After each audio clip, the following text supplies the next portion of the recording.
Today, we become legends. Continuing our series on one impactful buff for every Smite god, today we cover Guardians. As always, I'm not suggesting every Guardian needs a buff, many don't and some do. This video is all about ideas and potential, not the balance necessarily. If you want to catch the remaining 2 episodes of this series covering mages and hunters, hit that sub button and become a member of the Nay Nation today. It's free and you can always unsub if you don't like what you see. But with that said, let's jump in with our first Guardian to buff. Ares. If activated with enemies shackled, bolster defenses will rally your allies, applying Ares' passive power buff to all affected allies. The magical power is converted for physicals at a rate of half. This ties in Ares' passive to the rest of his kit a little and emphasises the existing while shackled mechanic on bolster defenses. Ares has always been an aggressive support and I think this fits in very well. If not a little too OP, but hey, I'm not saying these changes need to be implemented exactly as they are. ARTIO. So ARTIO's kit is already extremely bloated with several effects on every ability basically in both stances. It's hard to find a good area of a kit that's underdeveloped. This is somewhat natural for stance switchers though and it's not unique to ARTIO, but she is one of the worst culprits of it. My proposal is that if ARTIO hits an enemy with an ability that has max stacks of her passive on them, which is 8 by the way, the cooldown of that ability is reduced by 1 second. This is very minor, but honestly who wants to see ARTIO on top of the meta anyway? Probably almost no one, so I think this buff is reasonable and will usually only apply in very long fights or boxing situations for the most part. ATHENA. So for me, Athena's shield wall always feels a bit weird. Using shield wall first often gives the enemy time to jump away if you just sit there for a second or two setting up the shield wall before taunting, instead of just using the taunt immediately as you dash or blink in. I suggest that the shield wall has a strong persistent slow to enemies in the area, or it roots on the first hit for a very short time, I'm talking like half a second of root. This wouldn't stop people jumping away or being ready on beads, but it would stop people just walking out of the combo and allows for the 3-2 combo to hit a little bit more reliably. Another fix to this that I actually maybe like a little more is to remove or shorten the post-hit delay on shield wall so that Athena can taunt basically immediately after throwing it down, rather than being locked into the long animation that it has right now. Any of these changes would work and they all address the same issue, just in different ways. Atlas. So a new god, and for once not a particularly strong one.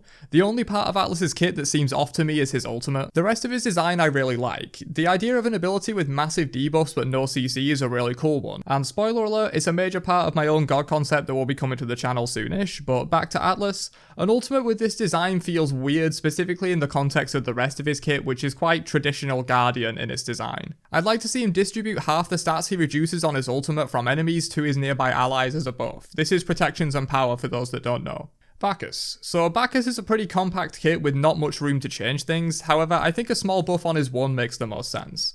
I would add a small heal when he drinks from the jug. Perhaps the heal could increase if he's tipsy or smashed, but it doesn't need to. I just feel this ability is really not even an ability and just an extension of his passive. Yes, he gets some passive power and protection from it, which is really nice, but that's basically what the passive does anyway, so it just enhances his passive. A more active use of this ability will make it feel a bit more like an actually useful ability and not just an extension of his passive meter. Especially since you aren't really using this ability that much for meter anyway, since 2 casts gets you smashed and it doesn't decay fast enough to need to use this super often. CABRAKAN. So my main idea for CABRAKAN was already implemented, making his 1 not DR, so my buff suggestion for this video is a bit more of a complex one. The walls in CABRAKAN's ultimate will deal small AoE damage when broken and can be broken en masse by his 2. Basic attacks will still destroy them as normal, and if the enemy breaks the wall it won't deal the damage. This will give an interesting trade-off between keeping the enemies walled in and getting that burst damage from shattering the walls onto them. This is a bit of a wacky one and I don't really know if giving CABRAKAN more potential damage is a good idea. But hey, the memers can have their fun with their one-shot CABRAKAN builds. Cerberus. Enemy gods affected by Cerberus' 3 are inflicted with insanity so long as their soul remains separated from them. This isn't exactly a major buff, but I think it's very thematic as Cerberus steals their soul, which would cause most people to go mad, even gods. Cthulhu. This is a pretty simple one. I'd give Cthulhu knock-up immunity on the Maya. Most child abilities that are similar to this do have knock-up immunity, and it feels like this gets interrupted pretty often.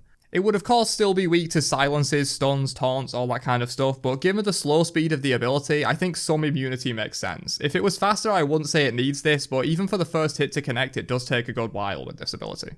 FAFNIR. While in dragon form, his sharp scales apply a thorns effect to enemies that hit him. This can be as strong or weak as it needs to be to keep him in balance and could even have a damage cap just like the Thorns Relic if need be. I feel this is pretty thematic for Fafnir and will make a lot of sense within his kit as a small buff. Ganesha. The silence effect of Ohm lingers on enemies for 1 second after the cast finishes or is interrupted. This will allow him to get some value even if it's immediately interrupted or if the enemy walks out of range after only a short time. Geb. Decrease the turning circle of Geb's rollout. It just feels really weird to use in anything other than a straight line for the most part. Making it more controllable would allow for more interesting setups with the knock-up, and just generally would feel better in my opinion. It's more of a quality of life change than direct buff to be honest, but it would make him stronger, no doubt. JORMUNGANDR, again, another simple quality of life change here. Yorm's 3 just feels awful to use and gets interrupted all the time. I've even seen it being interrupted 2 or 3 times in a row before you can actually get it off, and I would either decrease the cast time so there's less interrupt potential, or give it immunity to some kind of CCs. Of course he's already knock-up immune, so I think the former approach here will probably work better. Khepri. If the ultimate did not revive an ally, the cooldown starts at 90 seconds instead of 110. Khepri is on a higher cooldown than the usual 90 seconds for ultimates, and I feel this gives him some reward if the ult doesn't res an ally. He used to have some pretty significant stat buffs to the ally back at release, but most of those have been stripped away from the ability to nerf it overall. While I'm not calling for those to come back, this change is a nice way to address a similar issue. KUMBHAKARNA. While Kumba's passive is on cooldown, each use of Mighty Yorm will reduce the passive's cooldown by 1 second for each enemy god hit. The base cooldown is 240 seconds, so this wouldn't be making a huge difference to the overall cooldown, but it's a nice thematic way to buff him that's not too crazy. The more he yawns, the more he wants to sleep instead of dying. Simple, but effective. KUZENBO. When activating shell spikes, KUZENBO issues commands to his active Nenes to do the same, giving them the Thorns effect of KUZENBO's too, but not the cooldown reduction effect. I feel like this one just makes a lot of sense as a way to tie his kit together. Shell spikes already has great synergy with spamming out more 1s and 3s with the cooldown reduction, why not also let the Nenes have some Thorns action? Just makes them even more annoying when they're chasing you down. SOBEK.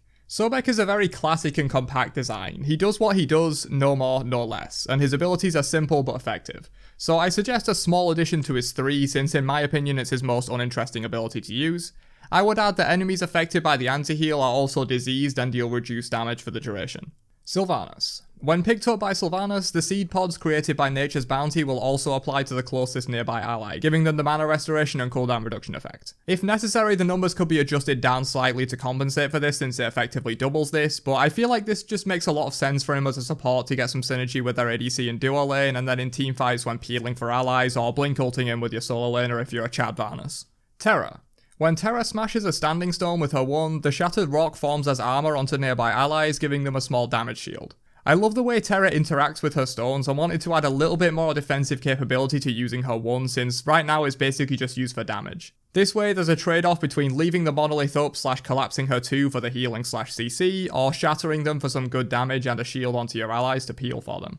XING. While at full health, the HP 5 from Smoldering Rage converts to movement speed at 1% per stack, so 12% at max stacks. You keep the movement speed for 5 seconds after dropping below full health, after which the HP 5 takes over and activates again. The HP 5 on this passive is really strong, so much so that you can actually end up being on full HP quite a bit, especially on rotations or between fights. Plus, it lasts for a few seconds after you take some damage and that allows you to keep the pressure on. YEMOJA. If an ally is under the effects of YEMOJA's basic attack heal, she heals the same as they do. This means she still needs a target to get the heal, but if she's utilizing her passive basic attack, she can also get some self-sustain. YMIR. If YMIR detonates his ultimate at half charge or higher, he summons ice at the feet of affected enemies that root and cripples them for 1 second. I know this is a huge buff and probably the damage of the ability would need to come down a bit to accommodate this CC, but I feel like YMIR's ult is just a little lacking in the supportive department, and this gives him some more reward for channeling it fully. But that's it for 1 buff for every Smite Guardian. Let me know what you thought of my ideas down below and suggest your own if you have them. Be sure to drop a like before you leave if you enjoyed the video, and I'll catch you guys in another one later on. Have a great day, and peace out, you nerds.